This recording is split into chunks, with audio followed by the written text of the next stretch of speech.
نگار بیگم نے جلدی سے اسٹو بند کیا اور کچن سے باہر آ گئیں۔ انور میں ابھی کھانا نہیں پکا سکتی، مجھے امی کے گھر جانا ہے۔ نگار بیگم حد درجہ پریشان تھی۔ انور صاحب نے خشمگین نظروں سے بیوی کو دیکھا تھا۔ کیوں؟ اب کون سا نیا بکھیڑا کھڑا کر دیا تمہارے بیٹے نے؟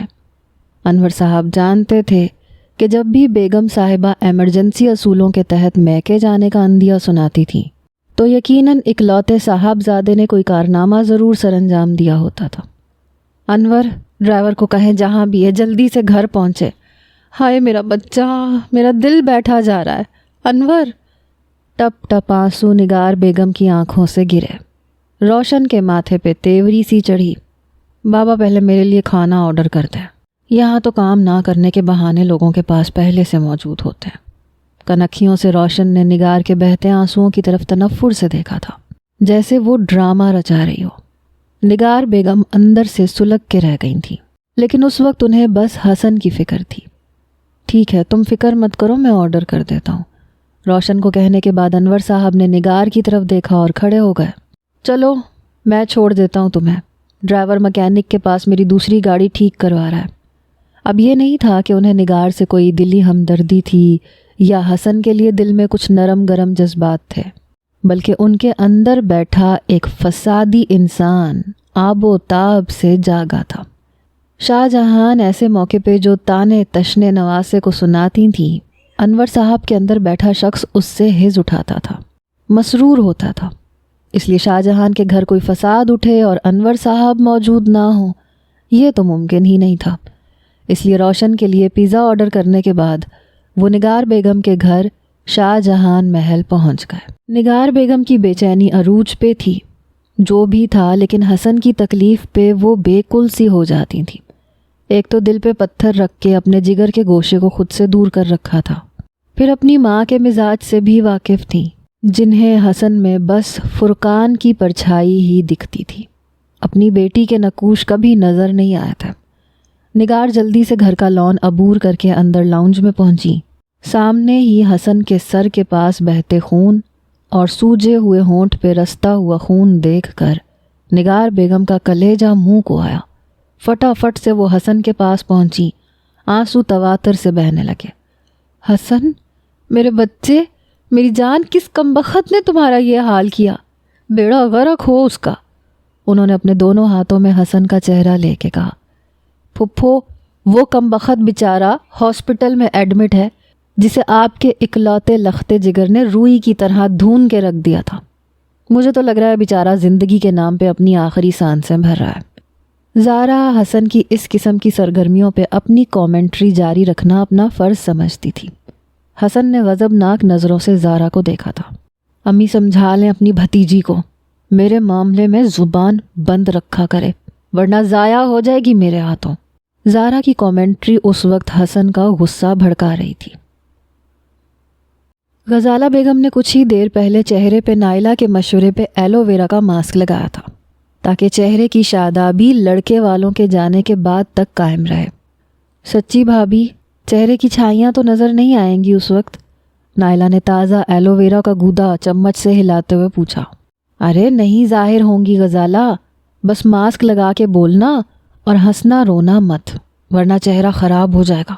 پتہ ہے غزالہ، میں نے آج ہی تو گوگل پہ دیکھا ہے، 101% فوائد ہیں ایلو ویرا کے۔ میں تو سوچ رہی ہوں اماں جی کو بھی نہار منہ 1 چمچ ایلو ویرا کھلانا شروع کر دوں۔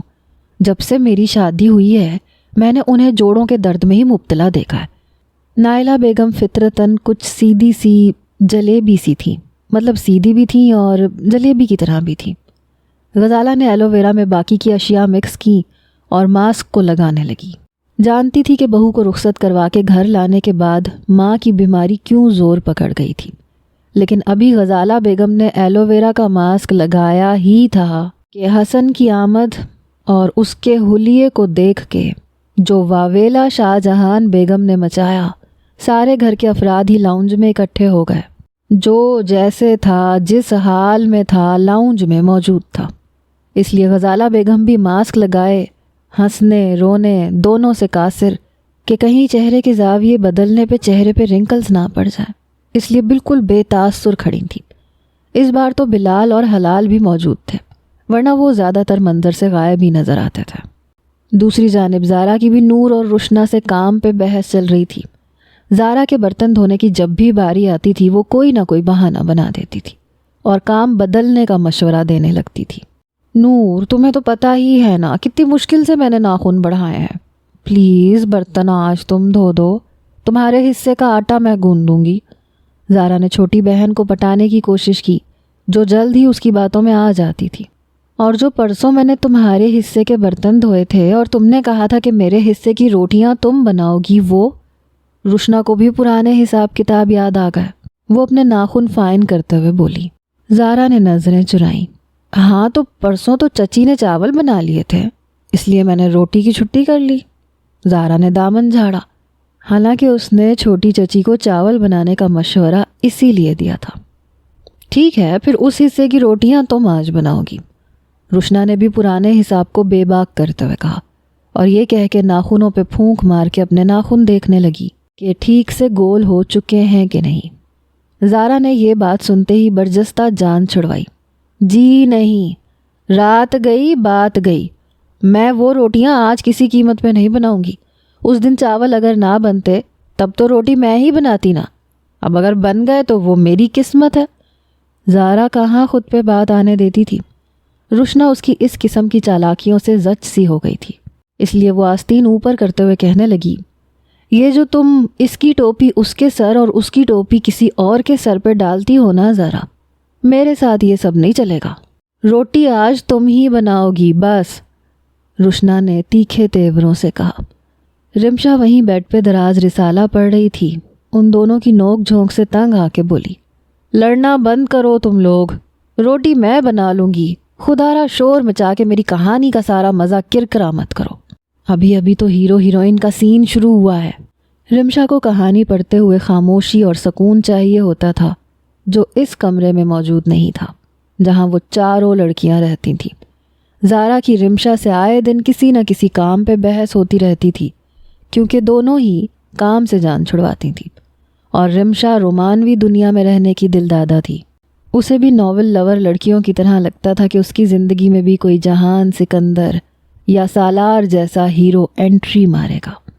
ابھی یہی بحث چل رہی تھی، جہان بیگم کے واویلے نے سب کو لاؤنج آنے میں مجبور کیا، جہاں حسن مٹی سے اٹے کپڑوں اور زخمی منہ لیے کھڑا تھا، ہاتھ میں سامان کے شاپر بھی پکڑے ہوئے تھے۔ اس کے ساتھ ایک اور نوجوان بھی آیا تھا جو جہان بیگم سے بازار میں ہونے والا ہنگامہ بتا رہا تھا۔ وہ غالباً شاید ایک دوپٹہ رنگائی والا تھا جس کے اپنے کپڑے مختلف رنگوں سے داغدار تھے۔ کہنے لگا، اماں جی کس خر دماغ کو دوپٹہ رنگوانے بھیجا تھا آپ نے، میرے تو سارے گاہک کس نے خراب کر دیے، وہ ہنگامہ مچایا ہے کہ مت پوچھیں، آپ کے اس نواسے نے اس نوجوان کو دھو کے رکھ دیا ہے، پورے بازار میں تماشا لگا ہے، اس لڑکے کو میرے ساتھی ہاسپٹل لے کے گئے ہیں، دعا کریں وہ زندہ بچ جائے ورنہ یہ بھی آپ کو پھانسی پہ لٹکتا ہوا نظر آئے گا۔ وہ رنگائی والا غصے اور تعصب کے ملے جلے جذبات سے بتا رہا تھا، ساتھ ساتھ غصیلی نظر حسن پہ بھی ڈال رہا تھا جس کی آنکھیں ابھی بھی کسی جذبے کے تحت سرخ تھیں۔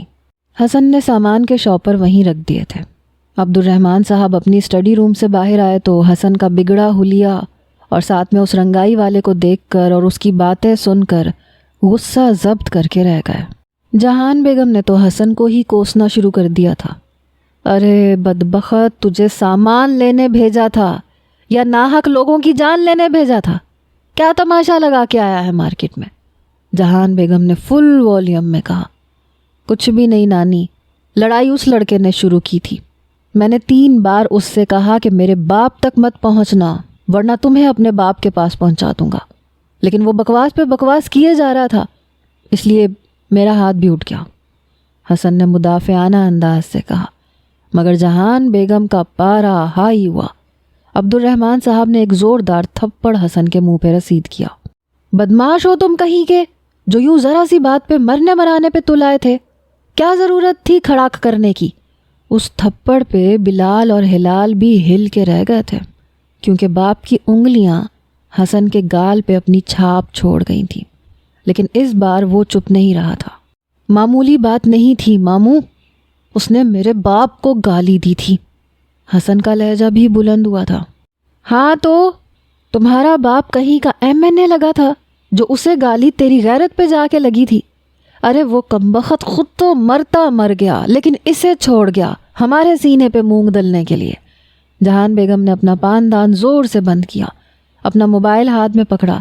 بلاتی ہوں میں تمہاری ماں کو یہاں کہ بھیا لے کے جائے اپنی اولاد کو یہاں سے، ورنہ یہ تو ہمیں کہیں منہ دکھانے کے قابل نہیں چھوڑے گا. حسن نانی کو قہر بھری نظروں سے دیکھ رہا تھا. میری بات کان کھول کے سن لو حسن، اگر میرے گھر پہ رہنا ہے تو آج کے بعد اپنی حدیں پار مت کرنا. تمہارا سوتیلا باپ تو تمہیں منہ لگانے کو بھی تیار نہیں ہے، اس لیے سڑکوں پہ مارے مارے پھرو گے تم. ابھی وہ بات کر ہی رہے تھے کہ پولیس کے موبائل کا ہارن گھر کے باہر سنائی دینے لگا. جہان بیگم نے بے اختیار اپنا ہاتھ سینے پہ رکھا. ہائے ہائے، مجھے لگتا مر گیا وہ لڑکا جب ہی پولیس آئی ہے ہمارے گھر. عبد الرحمن صاحب بھی پریشان ہو گئے. حسن کو باہر آنے سے منع کرتے ہوئے وہ خود ہی معاملے کی سنگینی کا اندازہ لگانے کے لیے باہر چلے گئے، لیکن وہ لڑکا بچ گیا تھا. زخمی ہی ہوا تھا، پولیس بس تنبیہ کرنے آئی تھی، اس لیے معاملہ 5-10 ہزار کی رشوت پہ دب چکا تھا. نگار بیگم سب کچھ ٹھیک ہو جانے کے بعد ہی پہنچی تھی. عبد الرحمن صاحب باہر سے ہی ہاسپٹل اس لڑکے کی خیریت دریافت کرنے چلے گئے تھے تاکہ اس کی فیملی ان پہ مزید کوئی کیس نہ کر دے. نگار بیگم ابھی حسن سے بات کر ہی رہی تھی کہ زارا نے ٹانگ اڑانا ضروری سمجھا. حسن پہلے سے ہی غصے سے بھرا پڑا تھا اور تپے ہوئے حسن کو مزید تپا کے زارا کو بہت چین پڑتا تھا. 4 دن ہو گئے تھے اس مریض کو ہوش میں آئے ہوئے اور اس شخص نے اسٹاف کو نچا کے رکھ دیا تھا. اس کے سر پہ لگی چوٹ نے جہاں اس کی یادداشت کو صفر کیا تھا، وہاں اس پہ چند گھنٹے ایسے گزرتے تھے کہ وہ بچوں کی طرح سے ریئیکٹ کرتا تھا. ایک تو اس کا بازو اور پاؤں اور سینے کا کچھ حصہ آگ کی وجہ سے بری طرح متاثر ہوا تھا. اس پہ وہ دوا بھی نہیں لگانے دیتا تھا. انجیکشن سے یوں دور بھاگتا تھا جیسے بچے روتے اور ڈرتے ہیں. وہ چند گھنٹے جو وہ چھوٹے بچے کی طرح سے ادھم مچائے رکھتا تھا اور اسٹاف کی ناک میں دم کر چکنے کے بعد بالکل نارمل ہو جاتا تھا. ابھی بھی وہ انجیکشن نہیں لگوا رہا تھا. نرس تنگ آ چکی تھی، اس لیے ڈاکٹر رملا کے پاس پہنچ گئی جو اس وقت OPD میں پیشنٹ دیکھ رہی تھی. وہ آخری پیشنٹ تھا جس کا معائنہ وہ کر چکی تھی، بس میڈیسن لکھ کے دے رہی تھی جب نرس کمرے کا دروازہ ناک کر کے اندر داخل ہوئی. کہنے لگی، doctor, this boy is getting on our nerves. What happened? Ramla خود اس کی وجہ سے پریشان ہونے لگی تھی. ایک تو اس کی فیس اسے بھرنی پڑ رہی تھی، اس پہ اس کی بچکانہ حرکتوں سے بھی وہ پریشان ہو جاتی تھی. اور عجیب بات یہ تھی کہ بعد میں وہ اپنی ہر بچکانہ حرکت کو بھول جاتا تھا. وہ ابھی تک اس نوجوان کا کیس سمجھ نہیں پائی تھی. He is not getting the injection, nurse نے اکتائے ہوئے کہا. Okay, I am coming, you should go from here now. Ramla نے اس مریض کو میڈیسن لکھ کر دی اور اس کے جانے کے بعد ایک گہری سانس لی. اپنا اسٹیتھوسکوپ اٹھایا اور اپنے کمرے سے باہر نکل کر اس نوجوان کے کمرے میں داخل ہو گئی جو بار بار نرس کو انجیکشن لگانے سے منع کر رہا تھا. دیکھو، اگر تم نے مجھے ٹیکا لگانے کی کوشش کی تو میں تمہیں دانت کاٹ دوں گا. وہ نوجوان اپنے فولڈنگ بیڈ پہ سمٹ کے ایک کونے میں بدحواس اور ڈرے سہمے بچے کی طرح دبک کے بیٹھا دھمکی دے رہا تھا. سر اس کا ابھی بھی پٹیوں سے جکڑا ہوا تھا، بازو اور ٹانگوں پہ بھی پٹیاں بندھی ہوئی تھیں. اس کے چہرے پہ خوف اور تکلیف کے آثار دیکھ کے رملا نے اپنے غصے کو ضبط کیا. جس حالت میں وہ مبتلا تھا، ایک پل کو اس نے جب اس کی کیفیت کو محسوس کیا تو اس کی حالت زار پہ ترس آنے لگا. سر کا زخم ابھی بھی تازہ تھا، جسم جگہ جگہ سے جھلس چکا تھا. اس پہ ستم یہ کہ اس شخص کو اپنا ماضی بالکل بھی یاد نہیں تھا اور اب 4-5 گھنٹے وہ شخص کسی چھوٹے بچے کی مانند حرکتیں کرنے لگا تھا جو اسے بعد میں یاد بھی نہیں رہتی تھی. رملا جو پہلے اس کے ساتھ سخت لہجے میں بات کرنے آئی تھی، اسے یوں ڈرا سہما دیکھ کے اپنا ارادہ ملتوی کر دیا اور اس کے پاس آ کے بیٹھ گئی. رملا کو دیکھ کے وہ کچھ پرسکون ہوا کیونکہ جب سے اسے ہوش آیا تھا صرف رملا ہی اس سے نرم مزاجی سے بات کرتی تھی، اس لیے وہ بات بھی اسی کی سنتا تھا اور مانتا تھا. کیا بات ہے، آپ انجیکشن کیوں نہیں لگوا رہے؟ رملا نے بڑی نرمی سے اس سے پوچھا. یہ لوگ گندے ہیں، مجھے زور سے ٹیکا لگاتے ہیں، مجھے نہیں لگوانا. وہ یوں منہ بنا کے بولا جیسے ابھی رو دے گا. ہاں یہ لوگ تو واقعی گندے ہیں. چلو آج انجیکشن تمہیں میں لگاتی ہوں اور آئی پرومس تمہیں بالکل بھی درد نہیں ہوگا. رملا نے بھی اسے چھوٹے بچوں کی طرح ہی ٹریٹ کیا. کچھ دیر وہ رملا کی طرف دیکھتا رہا، پھر اپنا ہاتھ اس کی جانب بڑھا دیا. رملا نے نرس سے انجیکشن لیا اور اسے لگانے لگی.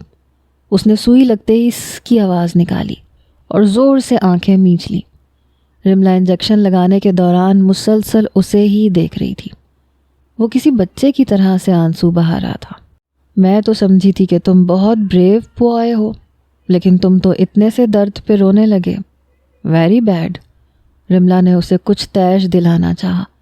نوجوان نے ماتھے پہ بل ڈال کے اسے خشمگین نظروں سے دیکھا، پھر اپنے آنسو صاف کر کے بولا، تمہیں لگے تو پتہ چلے کتنی درد ہوتی ہے جب ٹیکا لگتا ہے. اس کے خفگی بھرے انداز پہ وہ مسکرائے بنا نہیں رہ سکی. وہ اسے گھورنے لگا. کل کو جب میں بڑا ہو کے ڈاکٹر بنوں گا نا تو تمہیں بھی ایسے ہی ٹیکا لگاؤں گا. پھر مزہ آئے گا تمہیں جب تم روگی اور میں تمہاری طرح ہنسوں گا. دیکھ لینا. رملا اب ہنسنے لگی تھی اور وہ اسے گھورے جا رہا تھا. تو تم بڑے ہو کے ڈاکٹر بنو گے؟ تمہیں ڈاکٹر بننے کا شوق ہے؟ رملا نے دلچسپی سے پوچھا. جی نہیں. اس نے اپنا چہرہ رملا کے چہرے کے مقابل کر کے کہا.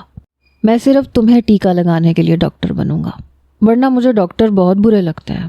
وہ خفگی سے بول رہا تھا. اس لیے برے لگتے ہیں کہ وہ ٹیکا لگاتے ہیں؟ رملا کو اس کی باتیں بڑی دلچسپ لگ رہی تھیں. نہیں، اور بھی بہت سی برائیاں ہوتی ہیں. وہ کڑوی دوائیاں دیتے ہیں، پھیکے کھانے دیتے ہیں. مجھے تیز مرچیں پسند ہیں اور میں پھیکے کھانے کھا رہا ہوں. رملا اس کی بات پہ مسکرانے لگی. ٹھیک ہے، اگر تم نرس کو تنگ نہیں کرو گے، انجیکشن آرام سے لگوا لو گے، میڈیسن بھی کھاؤ گے، تو میں تمہارے لیے اپنے گھر سے خود کھانا بنا کے لاؤں گی. وہ ایک دم چہکا. رملا کی بات پہ اس کا چہرہ خوشی سے چہکنے لگا. سچی؟ اس نے بڑی آس سے پوچھا. بالکل سچی، رملا نے دھیرے سے کہا. لیکن اس کے بعد جو جرت اس نوجوان نے اپنے بچپنے میں رملا کے ساتھ کی، اس نوجوان کو شاید اس بات کا احساس نہیں ہوا تھا. وہ شاید اپنی خوشی کے اظہار میں ایسا کر گیا تھا، لیکن رملا کو لگا کہ اس کا دل دھڑکنا بھول گیا ہو. وہ اسی کے بیڈ پہ اس کے سامنے بیٹھی اس سے بات کر رہی تھی جب اس کی بات پہ وہ اسے اپنے گلے سے لگا کے کہنے لگا، تم بہت اچھی ہو، آئی لو یو. وہ نوجوان اس وقت ذہنی طور پہ کم عمر تھا، لیکن رملا نہیں. بے شک وہ لندن میں رہتی تھی، یہیں سے میڈیکل کی ڈگری حاصل کی تھی. اسے والدین کی طرف سے روک ٹوک نہیں تھی، لیکن پھر بھی ایسی دوستی اس نے کسی سے نہیں کی تھی، اور نہ ہی آج تک یوں کسی سے معانقہ کیا تھا. عبد الرحمن صاحب نے آ کر سب سے پہلے تو نگار بیگم سے سخت لہجے میں بات کی. نگی اسے اپنی زبان میں سمجھا دو تو بہتر ہے. جانتی ہو اگر اس لڑکے کو بروقت ہاسپٹل میں نہ پہنچایا جاتا تو اس وقت وہ زندہ نہیں ہوتا. اتنے برے طریقے سے اس نے مارا ہے اسے، اور بیچ میں بات کچھ بھی نہیں تھی. اس نے بس اسے باپ کی گالی دی تھی اور اس نے پورے بازار میں تماشا لگا کے رکھ دیا. عبد الرحمن صاحب ابھی بھی اس لڑکے اور اس کے گھر والوں سے مل کے آ رہے تھے اور حسن کے رویے کی معذرت بھی کر کے معاملہ سلجھا کے آئے تھے. نگار بیگم نے متورم آنکھوں سے غصے سے بیٹے کو دیکھا. حسن ابھی بھی ویسے ہی اکڑ کے کھڑا ہوا تھا جیسے وہ بالکل حق پہ ہو. کیوں مارا تھا تم نے اس لڑکے کو؟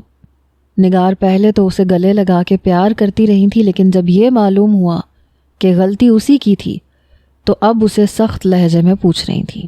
ماموں نے بتایا تو ہے، اس لڑکے نے مجھے گالی دی تھی. حسن نے بے خوفی سے اعتراف کیا.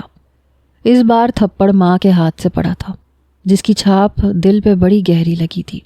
خبردار جو آئندہ مجھے تمہاری شکایت ملی، کوئی کچھ بھی کہے، تم کسی سے جھگڑا نہیں کرو گے. نگار بیگم کے حتمی انداز پہ بھی اس نے اس بات سے انکار کیا. اگر کوئی مجھے ماں یا باپ کی گالی دے گا تو اس کا وہی حشر کروں گا جو اس لڑکے کا کر کے آیا ہوں. حسن کی ڈھٹائی پہ زارا کی آنکھیں پھیلی تھی. نگار بیگم کو حیرت ہوئی تھی کیونکہ بچپن سے آج تک اس نے کبھی اپنی ماں کی بات پہ اختلاف نہیں کیا تھا. بے قصور ہوتے ہوئے بھی وہ کئی بار بلال سے معافی مانگتا تھا، کبھی حلال سے، دونوں ہی اس سے خار کھاتے تھے. البتہ فیضان سے اس کی اچھی دوستی رہی تھی. کیا بات ہے، چونٹی کے بھی پر نکل آئے، واہ جی، یہ چشمانٹو تو بڑے دبنگ انداز میں پھپھو سے بات کر رہا ہے۔ زارا نے بھی حیرت سے حسن کو دیکھتے ہوئے ساتھ کھڑی رمشا کے کندھے پہ اپنی کوہنی رکھتے ہوئے سرگوشی میں کہا۔ رمشا تو اس وقت اسے رشک بھری نظروں سے دیکھ رہی تھی۔ ہائے ہسی، کیا ڈائلاگ بولے ہیں تم نے، بالکل سالار کی طرح، دل جیت لیا۔ رمشا دل ہی دل میں حسن کو داد دے رہی تھی۔ سن رہی ہو اپنے بیٹے کی گلفشانیاں نگی؟ بھائی میری تو توبہ ہو گئی ہے اس لڑکے سے، میں تو کہتی ہوں سامان باندھو اس کا اور لے جاؤ اسے اپنے گھر۔ شاہجہان بیگم کا انداز مدافعانہ سا تھا۔ نگار کا گھر یہی ہے، جس گھر میں وہ رہتی ہے وہ میرا گھر ہے چچی، اور میں آپ سے پہلے ہی کہہ چکا تھا کہ نگار کے بیٹے کو کبھی بھی قبول نہیں کروں گا، اس لیے آج کے بعد یہ بات مت کیجیے گا۔ انور صاحب جو ابھی تک تماشا دیکھ کر دل ہی دل میں لطف اندوز ہو رہے تھے، بات جب خود پہ آئی تو طیش میں آ گئے۔ شاہجہان بیگم بھی چپ سی ہو گئی۔ حسن نے ایک نظر سب کی طرف دیکھا۔ کون تھا وہ لاوارث جسے کوئی بھی اپنے گھر پہ رکھنے کو تیار نہیں تھا؟ شاید لاوارث ہی تھا۔ باپ دنیا سے کیا گیا، ماں بھی پرائی ہو چکی تھی، ہاتھ میں کچھ تھا نہیں کہ گھر چھوڑ کے چلا جاتا، اس لیے چپ چاپ اپنے کمرے میں چلا گیا۔ غزالہ حسن کے پیچھے اس کے کمرے میں گئی تھیں، جانتی تھیں وہ رو رہا ہوگا۔ نگار بیگم نے حسن کو تھپڑ تو مار دیا تھا، لیکن بے چین خود بھی ہو گئی تھی۔ اپنی بے بسی پہ جتنے آنسو حسن کمرے میں بیٹھا بہا رہا تھا، اس سے کہیں زیادہ نگار بیگم وہ آنسو اپنے دل پہ گرا رہی تھی۔ اس وقت ان کی ممتا بیٹے کو سینے سے لگانے کے لیے تڑپ رہی تھی، جو یقیناً اپنے کمرے میں رو رہا تھا۔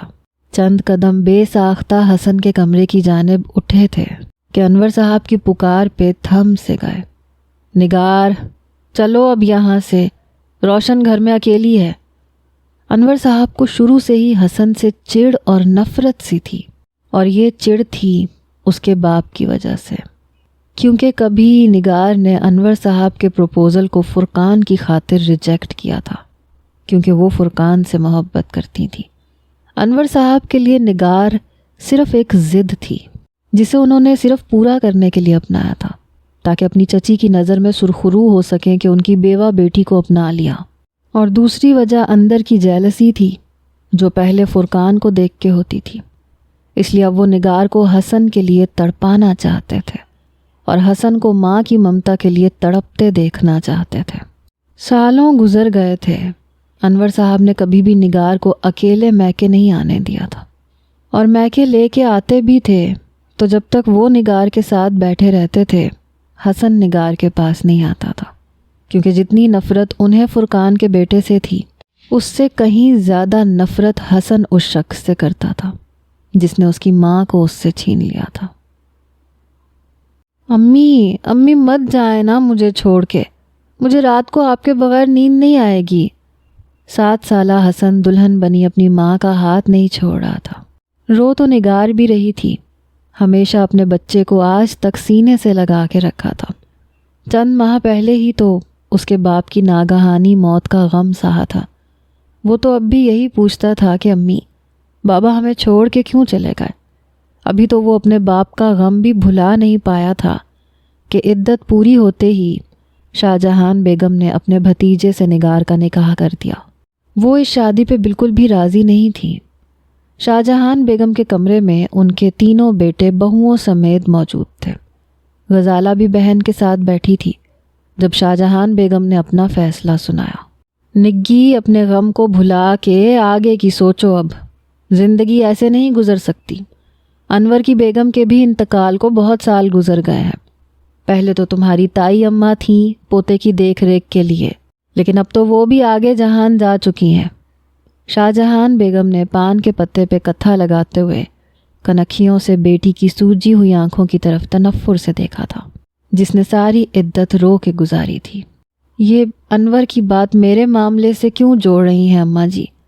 میرا بیٹا ہے میرے جینے کا سہارا، بس گزر جائے گی میری زندگی اس کے ساتھ۔ نگی شاہجہان بیگم کی بات کا مفہوم سمجھ چکی تھی، اس لیے بے لچک لہجے میں بولی تھی۔ نگی ابھی تمہاری عمر ہی کیا ہے؟ کیوں اپنی زندگی تم برباد کرنے پہ تلی ہوئی ہو؟ بس ہم انور سے تمہاری بات طے کر چکے ہیں۔ عبد الرحمن نے ماتھے پہ بل ڈالے تعصب سے بہن کو دیکھتے ہوئے کہا تھا۔ آپ کو کس نے حق دیا بھائی جان کہ آپ مجھ سے پوچھے بنا میری زندگی کا فیصلہ کریں؟ میرا بچہ پہلے ہی باپ کی محبت سے محروم ہو چکا ہے، اور آپ چاہتے ہیں کہ ماں کے ہوتے ہوئے بھی وہ ماں کی ممتا کے لیے ترستا رہے۔ نگار کے لہجے میں بہتے آنسوؤں کی نمی گھل گئی تھی، گلے میں جیسے آنسوؤں کا گولا سا پھنس گیا تھا۔ ابھی تو دل فرقان کی جدائی ہی سہ نہیں پا رہا تھا۔ حسن کی سسکیاں نگار کو تڑپنے پہ مجبور کر دیتی تھیں۔ ان 7 سالوں میں دونوں میاں بیوی نے اپنے بچے کو کبھی رونے نہیں دیا تھا۔ ایسے لاڈ اٹھائے تھے کہ سارے بھائی بھابیاں رشک کی نظر سے حسن کو دیکھتے تھے۔ فرقان کی جان بستی تھی اپنے بیٹے میں، اور اب وہ بار بار روتے ہوئے ماں کے گلے لگ کے باپ کے بارے میں پوچھتا تھا۔ وہ کیسے اپنے جگر کے گوشے کو چھوڑ کے جا سکتی تھیں؟ لو سن لو اس احمق لڑکی کی باتیں۔ میں پوچھتی ہوں، ساری زندگی بیوگی سے گزارنا تجھے آسان لگ رہا ہے نگی؟ ارے ابھی تو انور لاکھوں کما رہا ہے، یہ بڑا گھر لے چکا ہے، نوکر چاکر آگے پیچھے گھومتے ہیں اس کے، عیش سے رکھے گا تجھے بھی تیرے بچے کو بھی۔ بس تو اس کی بیٹی کو ماں کی محبت دے دینا، وہ تیرے بچے کو باپ کی شفقت دے دے گا۔ چل اپنے لیے نہ صحیح، اپنے حسن کے بہتر مستقبل کے لیے ہی صحیح، انور کے رشتے سے انکار کرنے کی حماقت مت کر۔ اس کا کیا ہے، مرد ذات ہے، جتنا اس کے پاس پیسہ آ چکا ہے کوئی بھی کنواری اسے ہنس کے قبول کر لے گی۔ لیکن جس بیٹے کے لیے تو اپنی ساری عمر گنوانے کا سوچ رہی ہے، کل کو اپنی بیوی کے آتے ہی تجھے ایک کمرے کا قیدی بنا کے رکھ دے گا، پھر تجھے احساس ہوگا میری بات کا۔ شاہ جہان بیگم نے پان منہ میں ڈالتے ہوئے بیٹی کو سمجھانے کی کوشش کی۔ دیکھو نگی، تم ابھی جوان ہو، اس لیے یہ مت سوچنا کہ ہم تمہاری زندگی یوں برباد ہونے دیں گے۔ شادی تو تمہاری ہم ضرور کر دیں گے۔ حسن کا کیا ہے، بلال، حلال اور فیضی کے ساتھ وہ بھی پل جائے گا، لیکن انور سے اچھا رشتہ ملنا مشکل ہے۔ عبد المنان نے بھی اپنی سی کوشش کی تھی۔ ان ساری باتوں میں نگار کو بس یہی ایک بات سمجھ میں آئی تھی کہ حسن کو باپ کی شفقت مل جائے گی۔ شاہ جہان بیگم اور بڑے دونوں بیٹوں نے یہ بات نگار بیگم سے چھپائی تھی کہ انور حسن کو قبول کرنے سے صاف انکار کر چکا ہے۔ انہیں تو اس وقت بیٹی کو جلد از جلد انور کے ساتھ بیاہنے کی جلدی تھی۔ نگار کی خاموشی پہ شاہ جہان نے اسی جمعے نکاح کی خبر سنا دی۔ نگار پر تو یہ قیامت خیز خبر نکاح کے بعد کھلی۔ جب رخصتی سے پہلے وہ حسن کا ہاتھ پکڑے ہوئے تھیں، اس وقت انور نے ایک نفرت بھری نظر اس لڑکے پہ ڈالی۔ اس نے شاہ جہان بیگم کی جانب دیکھا اور غصے سے بولا، چچی میں نے آپ سے غالباً شادی سے پہلے اپنی کچھ شرائط بتائی تھیں۔ انور کا لہجہ سخت تھا۔ نگار تو شرائط والی بات سن کے ہی دنگ سی رہ گئی جب شاہ جہان نے حسن کا ہاتھ پکڑ کے اس کا ہاتھ نگار بیگم کے ہاتھ سے جدا کیا۔ نگار بیگم ہک دک سی رہ گئی۔ حسن یہ دیکھ کے اپنا ہاتھ اپنی نانی کے ہاتھ سے چھڑوانے لگا کہ اسے اپنی ماں کے ساتھ جانا ہے۔ نگار بیگم بھی لپک کے حسن کی طرف بڑھنے لگی جب انور صاحب نے نگار کا ہاتھ پکڑ کے اسے حسن کے پاس جانے سے روکا۔ نگار نے حیرت سے انور کی طرف دیکھا تھا۔ انور، میرا بچہ رو رہا ہے۔ پہلی بار نگار بیگم کی آواز انور صاحب کے سامنے پست ہوئی تھی، ورنہ آج تک انہوں نے اپنے اس کزن کو کبھی اتنی اہمیت نہیں دی تھی۔ لیکن آج رشتہ بدل چکا تھا۔ وہ چاہ کے بھی اس شخص سے سخت لہجے میں بات نہیں کر سکتی تھی۔ بچہ ہی تو ہے، تھوڑی دیر میں خود ہی چپ ہو جائے گا، بہل بھی جائے گا۔ میرے ساتھ اگر تم نے رشتہ جوڑ ہی لیا ہے تو میکے کی فکر بھی یہیں چھوڑ کے میرا گھر بسانے کی فکر کرو۔ اور چلو، روشن گھر میں اکیلی ہے، رو رہی ہوگی، ابھی مجھے جا کے اسے بھی منانا ہے۔ روشن کو جب یہ معلوم ہوا کہ اس کا محبت کرنے والا باپ اس پہ سوتیلی مال آ رہا ہے تو وہ بھی احتجاجاً کھانا پینا چھوڑ کے کمرے میں بند تھی۔ لیکن انور صاحب اس سے وعدہ کر کے آئے تھے کہ نگار اسے بالکل ماں کی طرح پیار دے گی۔ ہاں تو میرا بیٹا بھی رو رہا ہے انور۔ میری ممتا اتنی محدود نہیں ہے کہ حسن کے ہوتے ہوئے میں روشن سے محبت نہ کر سکوں۔ میں دونوں پہ یکساں توجہ دے سکتی ہوں۔ لیکن مجھ سے میرا بیٹا مت چھینو، میں جی نہیں پاؤں گی۔ نگار بیگم کی آنکھوں سے آنسو چھلکنے لگے، لیکن وہ شخص بالکل بے تاثرات اور ہر احساس سے عاری تھا۔ میں چچی سے پہلے ہی کہہ چکا تھا کہ نگار کے بیٹے کو میں ہرگز بھی قبول نہیں کروں گا، وہ اس بار کرخت لہجے میں بولے تھے۔ نگار نے بے ساختہ ماں کی طرف حیرت سے دیکھا تھا۔ شاہ جہان بیگم نے نظریں چرائیں جو ان کے بولے گئے جھوٹ کی چغلی کھا رہی تھیں۔ نگار کا دل دھک سے رہ گیا۔ کتنا بڑا جھوٹ بول کر ان کی والدہ اور بھائیوں نے انہیں دھوکہ دیا تھا۔ جس حسن کی خاطر اس نے اس شخص کو صرف اس لیے قبول کرنے کے بارے میں سوچا تھا کہ وہ اسے باپ کی محبت دے گا، وہ تو اسے دیکھنا بھی نہیں چاہتا تھا، اسے بس اپنی بیٹی کے لیے ماں چاہیے تھی۔ بھائی جان، آپ نے تو مجھ سے کہا تھا کہ… نگار نے آخری امید سے عبد الرحمن صاحب کی طرف دیکھا تھا۔ انہوں نے نگار کی بات مکمل ہونے ہی نہیں دی۔ نگی، ہم کیا غیر ہیں؟ ہم حسن کا خیال نہیں رکھیں گے؟ عارفہ ہے، نائلہ ہے، جیسے ہمارے بچے ہیں، بلال، حلال، فیضان، ویسے حسن بھی ہے۔ 2 بار ماں کہو تو 1 بار ماما بنتا ہے۔ تم بے فکر ہو کے انور بھائی کے ساتھ جاؤ، حسن کی فکر نہ کرو، میں اسے اپنے ساتھ سلاؤں گا۔ یہ بس تمہیں دیکھ کے ضد کر رہا ہے، تمہارے جاتے ہی بہل جائے گا۔ عبد الرحمن اب شاہ جہان بیگم کے پاس آ کے روتے ہوئے حسن کو گود میں بھر کے چومنے لگے، لیکن وہ ابھی بھی ماں کی طرف دیکھ کے رو رہا تھا۔ بے جان قدموں سے وہ انور صاحب کے ساتھ بوجھل دل لیے شاہ جہان محل سے ایک بار پھر رخصت ہوئیں۔ مین گیٹ تک حسن کے رونے کی آوازیں آ رہی تھیں۔ امی، مجھے اپنے ساتھ لے کے جاؤ، امی مجھے چھوڑ کے مت جاؤ، مجھے آپ کے بغیر نیند نہیں آئے گی۔ نگار کا دل کند چھری سے کٹا تھا۔ ایک پل کے لیے مین گیٹ پہ کھڑی ہو کے اس نے سلگتی آنکھوں سے شاہ جہان محل کو دیکھا تھا، پھر وہ محل آپ دیدہ آنکھوں سے دھندلا نظر آنے لگا۔ انور صاحب نے ذرا سا ہاتھ کھینچا تو وہ چونک سی گئیں۔ چلو بھی، میری بیٹی گھر میں غصے سے اپنے کمرے کی چیزیں اٹھا اٹھا کے پٹک رہی ہے، کہیں خود کو زخمی نہ کر بیٹھے۔ انور صاحب نے فون بند کیا اور نگار کا ہاتھ پکڑ کے کھینچا۔ نگار بیگم چلو، اب گھر سے روشن کی کال آ رہی ہے۔ آج بھی انور صاحب کو روشن کی ہی فکر تھی۔ آج بھی حسن اپنے کمرے میں رو رہا تھا۔ آج بھی نگار بیگم کے آنسو بہہ رہے تھے۔ وقت گزرا ضرور تھا لیکن بدلا بالکل بھی نہیں تھا۔ رملہ نے فوراً خود کو اس نوجوان کی گرفت سے آزاد کیا تھا جو اپنے ہر عمل سے انجان تھا۔ رملہ فوراً سے اٹھ کے وہاں سے چلی گئی۔ پہلی بار دل کی دھڑکنوں نے شور مچایا تھا۔ وہ دوبارہ اس نوجوان کے کمرے میں نہیں گئی تھی۔ 15 دن گزر چکے تھے۔ نرس نے اسے کہا بھی کہ وہ نوجوان اب نرس کو تنگ نہیں کرتا اور انجیکشن بھی آرام سے لگوا لیتا ہے، اس کا بہت پوچھتا بھی ہے، لیکن رملہ کام کا بہانہ بنا دیتی کہ وہ مصروف ہے۔ ایک دن رملہ کی ڈیوٹی آف ہوتے ہی اسے ڈاکٹر جیکسن نے اپنے پاس بلایا۔ وہ کہنے لگے کہ اب اس پیشنٹ کو ہاسپٹل میں مزید رکھنے کی ضرورت نہیں ہے، اسے کسی فلاحی ادارے میں بھجوا دیتے ہیں کیونکہ اس شخص کو اپنا ماضی بالکل بھی یاد نہیں ہے اور تمہاری اپنی بھی ضروریات ہیں، تم کب تک اس کے بل بھرتی رہو گی۔ ڈاکٹر جیکسن کی بات اپنی جگہ درست تھی۔ رملہ واقعی مالی طور پہ پریشان ہو گئی تھی کیونکہ اس کی والدہ کے دوسرے شوہر سے اولاد تھی، اس لیے وہ رملہ کو مالی طور پہ سپورٹ نہیں کرتی تھی۔ والد نے دوسری شادی نہیں کی تھی لیکن رہتے اکیلے ہی تھے، اپنے دوستوں میں ہی اپنا سارا پیسہ اڑا دیا کرتے تھے۔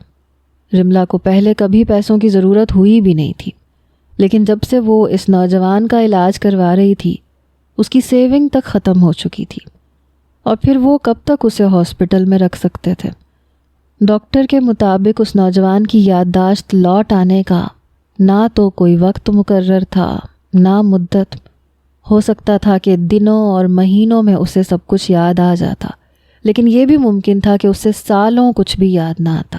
رملہ کو بھی ڈاکٹر جیکسن کا مشورہ مناسب لگا تھا، لیکن جب اس شخص سے ڈاکٹر جیکسن نے یہی بات کی تو وہ کچھ دیر تو چپ سا ہو گیا، پھر کہنے لگا کہ وہ کسی فلاحی ادارے میں نہیں جائے گا بلکہ وہ لوگ اسے ہاسپٹل سے ڈسچارج کر دیں، وہ خود ہی مینج کر لے گا۔ پھر جب اسے یہ معلوم ہوا کہ اس کے ہاسپٹل کے بل ڈاکٹر رملا نے بھرے ہیں تو وہ نوجوان ہاسپٹل سے جانے سے پہلے ڈاکٹر رملا کے روم میں آیا۔ اس وقت نارمل تھا۔ ڈاکٹر رملا نے اسے دیکھا تو نظریں چرا سی گئی۔ وہ رملا سے اجازت لے کے اندر آ کے بیٹھ گیا۔ میں آپ کا کیسے شکریہ ادا کروں، سمجھ میں نہیں آ رہا۔ آپ نے مجھ پہ بہت بڑا احسان کیا ہے۔ وہ نوجوان بہت سنجیدگی سے بات کر رہا تھا۔ ایسی کوئی بات نہیں ہے، ہمارے درمیان ایک انسانیت کا رشتہ بھی ہے، بس میں نے وہی نبھایا ہے۔ رملا کی بات پہ وہ کچھ دیر اسے دیکھتا رہا۔ میں نے سنا ہے کہ آپ کسی بھی ویلفیئر انسٹیٹیوٹ میں جانا نہیں چاہتے اور آپ کو اپنی گزشتہ زندگی کے بارے میں بھی کچھ یاد نہیں ہے۔ ایسے میں آپ جائیں گے کہاں؟ رملا نے اس نوجوان سے سوال کیا۔ یہ تو میں نہیں جانتا، لیکن میں کسی ایسے ادارے میں جانا نہیں چاہتا۔ آپ میری بات مانیں تو آپ فی الحال کسی ایسے محفوظ ادارے میں ہی جائیں تو آپ کے لیے بہتر ہے، جب تک کہ آپ کی یادداشت لوٹ کے نہیں آتی۔ اس طرح سے آپ چیک اپ کے لیے بھی پراپر طور پہ ہاسپٹل آ سکتے ہیں اور جلد از جلد ٹھیک بھی ہو سکتے ہیں۔ رملا کی بات سن کے کچھ ثانیے وہ سوچنے لگا، پھر بے بسی سے اس کی طرف دیکھ کے پوچھنے لگا، آپ کیا چاہتی ہیں؟ وہ شاید خود سے فیصلہ نہیں کر پا رہا تھا کہ وہ کیا کرے اور کیا نہ کرے۔ میں چاہتی ہوں کہ آپ فی الحال ویلفیئر انسٹیٹیوٹ میں چلے جائیں۔ رملا کا لہجہ اتنا نرم اور دھیما ہوتا تھا، سامنے والے کا دل موہ لینے والا، کہ وہ نوجوان اس کی بات مان گیا اور ایک فلاحی ادارے میں چلا گیا۔ غزالہ نے حسن کے کمرے کا دروازہ کھولا تو وہ بیڈ پہ اوندھے منہ لیٹا ہوا تھا۔ غزالہ اس کے پاس چلی گئی۔ منہ پہ فیس ماسک ویسے ہی لگا ہوا تھا، لیکن حالات کچھ ایسے سنگین سے ہو گئے تھے کہ وہ حسن کے پاس جا کے بیٹھ گئی۔ حسن، غزالہ بیگم نے اسے پکارا ہی تھا، لیکن وہ ویسے ہی لیٹا ہوا بولا، مر گیا حسن، خالہ اب جائیں یہاں سے، خدا کے لیے مجھے اکیلا چھوڑ دیں، وہ چلا کے بولا تھا۔ غزالہ بیگم سمجھ گئی کہ اس وقت وہ بہت دل گرفتگاہ سا ہو چکا ہے۔ آپا کی مجبوری بھی تو سمجھو حسن، وہ تم سے بہت محبت کرتی ہیں۔ غزالہ کی بات ابھی منہ میں ہی تھی کہ حسن سیدھا ہو کے بیٹھ گیا۔ ہاں، بہت محبت کرتی ہیں میری ماں مجھ سے، یہ میرے گال پہ ان کی محبت کی چھاپ ہی تو ہے نا۔ اس کے لہجے کی کڑواہٹ گھلی ہوئی تھی۔ تم جانتے ہو وہ کتنی مجبور ہے، غزالہ نے اس کے بہتے آنسو صاف کرتے ہوئے کہا۔ نہیں ہے وہ مجبور تو میں ہوں۔ بچپن سے آج تک وہ مجھے سب کے سامنے بس بے بس کرتی آئی ہیں۔ میری ماں نے آج تک بس اپنی ماں کی اور اپنے بھائیوں کی سنی ہے، کبھی مجھ سے یہ نہیں پوچھا کہ حسن تم بتاؤ کہ سچ کیا ہے، کبھی گلے لگا کے یہ نہیں کہا کہ تم کیسی زندگی جی رہے ہو جو میں نے اپنی خواہش کی خاطر تمہیں بخشی ہے۔ ایک زہر تھا جو حسن کے اندر بھر چکا تھا۔ غزالہ بہن کی بے بسی کو بھی جانتی تھی اور انور کی بے بسی کو بھی، جو نگار کو اتنا وقت ہی نہیں دیتا تھا کہ وہ حسن سے 2 گھڑی اکیلے میں بات بھی کر سکیں۔ پھر بھائیوں کے رویے بھی دیکھتی تھیں، کس طرح سے 1 منٹ سے پہلے وہ حسن کو بیگانہ کر دیتے تھے۔ ابھی وہ اس کے آنسو پہنچ ہی رہی تھیں جب کمرے کا دروازہ کھلا۔ سامنے فیضان کھڑا تھا جو ابھی ابھی گھر میں داخل ہوا تھا۔ سارا ماجرا سن کے وہ حسن کے کمرے میں آیا۔ غزالہ فیضان کو دیکھ کے اٹھ کے کھڑی ہو گئی۔ اپنے چہرے پہ لگے ماسک کا بھی خیال آنے لگا۔ تم ہی سمجھاؤ اسے فیضی، میری تو سنے گا بھی نہیں۔ جی پھپھو آپ جائیں، میں بات کرتا ہوں۔ فیضان کافی سنجیدہ سا کھڑا تھا، حسن کی سرخ آنکھوں کی جانب دیکھ رہا تھا۔ غزالہ کمرے سے باہر نکل گئی۔ اب تم مجھے یہاں لیکچر دینے کی کوشش مت کرنا، کچھ نہیں سننا مجھے، حسن نے 2 ٹوک انداز سے کہا۔ میرا ایسا کوئی موڈ ہے بھی نہیں۔ تم جانتے ہو اس پورے گھر میں میری بس تمہیں سے دوستی ہے، اور تم نے جو کیا بالکل ٹھیک کیا۔ میں بھی تمہاری جگہ ہوتا یہی کرتا۔ فیضان اس کے برابر میں بیٹھ گیا۔ حسن نے بغور اس کی طرف دیکھا کہ کہیں وہ اسے بہلانے کی کوشش تو نہیں کر رہا۔ ایسے کیا دیکھ رہے ہو یار، میں تمہارے ساتھ ہوں، تم بالکل ٹھیک کر رہے تھے، یہ تو تم اکیلے تھے تو اتنا تماشا لگ گیا، ورنہ اگر میں ہوتا تو دیکھتا کہ تاؤ کیسے تم پہ ہاتھ اٹھاتے ہیں۔ فیضان اس وقت ضبط کا مظاہرہ کر رہا تھا۔ بچپن سے فیضان کی حسن سے دوستی تھی۔ بلال حلال اپنے ہی آپ میں رہنے کے عادی تھے۔ عبد الرحمن صاحب کے بیٹے تھے تو خود کو کوئی توپ چیز سمجھتے تھے۔ فیضان کا مزاج ذرا الگ تھا۔ ویسے تو وہ سبھی سے بنا کے رکھتا تھا، لیکن حسن سے اس کی دلی وابستگی کچھ زیادہ تھی۔ یہی وجہ تھی کہ حسن بھی اس کی ہر بات مان بھی لیتا تھا، سن بھی لیتا تھا۔ رہنے دو یار، بڑے ماموں کے سامنے کون بول سکتا ہے۔ حسن کی بات پہ وہ برجستہ بولا، میں بول سکتا ہوں، اور ایک دن تمہیں بول کے دکھاؤں گا۔ تم نہیں جانتے حسن میں نے تمہارے لیے کیا سوچ کے رکھا ہے۔ بس ایک بار اس کاروبار کی روک تھام میرے ہاتھ میں آنے دو، تم دیکھو پھر تمہیں میں کیسے تمہارا حق دلواتا ہوں۔ فیضان کے جذبات پہ وہ شک نہیں کر سکتا تھا۔ بچپن سے وہ اسے سپورٹ کرتا آ رہا تھا۔ بچپن میں جب اسکول میں داخلے کا معاملہ شروع ہوا تھا تو سب اچھے انگلش میڈیم میں ہی پڑھتے تھے، لیکن شاہ جہان بیگم نے کہا کہ حسن کو گورنمنٹ اسکول میں داخل کروایا جائے، کیونکہ گھر کے اخراجات بہت بڑھ چکے ہیں۔ اس بات پہ فیضان نے ہی کہا تھا کہ اگر حسی گورنمنٹ میں پڑھے گا تو باقی کے سب کزنز بھی وہیں پڑھیں گے۔ شاہ جہان بیگم نے فیضان کی بات سن کے اسے گھورا تھا، لیکن عبد القیوم صاحب نے بھی فیضان کی بات کی تائید ہی کی تھی۔ گھر میں جو ہنگامہ مچ چکا تھا، شاہ جہان بیگم نے لڑکے والوں کو چند دن بعد آنے کا کہہ دیا تھا۔ حسن نے پورا دن کچھ نہیں کھایا تھا، اس لیے رات کو سب کے سو جانے کے بعد جب پیٹ میں مارے بھوک کے بل پڑنے لگے تو اس نے کچن کا رخ کیا۔ کچن کی لائٹ پہلے سے ہی جل رہی تھی۔ اس نے فریج میں سے سالن نکالا، اوون میں گرم کرنے لگا۔ ہاٹ پاٹ کھول کے دیکھا تو پہلی روٹی دیکھ کے اندازہ ہو گیا کہ آج روٹیاں کس نے پکائی ہوں گی۔ ایک بھی روٹی گول نہیں تھی، کہیں سے موٹی، کہیں سے سوکھی اکڑی ہوئی، آڑھی ٹیڑھی روٹیاں۔ یہ دیکھ کر اس نے زیر لب زارا کو برا بھلا کہا، بڑی ممانی کا کوئی ایٹم بم بھی کسی کام کاج کا نہیں، نہ دونوں بیٹے اور نہ یہ زارا کی بچی، روٹی تک ڈھنگ کی پکانی نہیں آتی۔ روٹیوں کے نقشے دیکھ کر جیسے ہی وہ پیچھے کی جانب پلٹا، کسی سے ٹکراتے ہوئے بچا۔ اس کے عقب میں ہی زارا کمر پہ ہاتھ رکھے اسے کڑے تیوروں سے کھڑی دیکھ رہی تھی۔ یقیناً وہ سب سن چکی تھی جو کچھ حسن نے کہا تھا۔ جی تو ریڈرز، کیسی لگی آج کی ایپیسوڈ؟ ایک سوال آپ سب کے لیے۔ ہمارے معاشرے کی ایک تلخ حقیقت ہے حسن کا کردار۔ سوال آپ لوگوں سے یہ ہے کہ ایسے بچوں کا کیا مستقبل ہے جو یوں دوسروں کے رحم و کرم پہ پلتے ہیں؟ نگار بیگم اور حسن کے بارے میں آپ کے تبصرے کا انتظار رہے گا۔ اللہ حافظ۔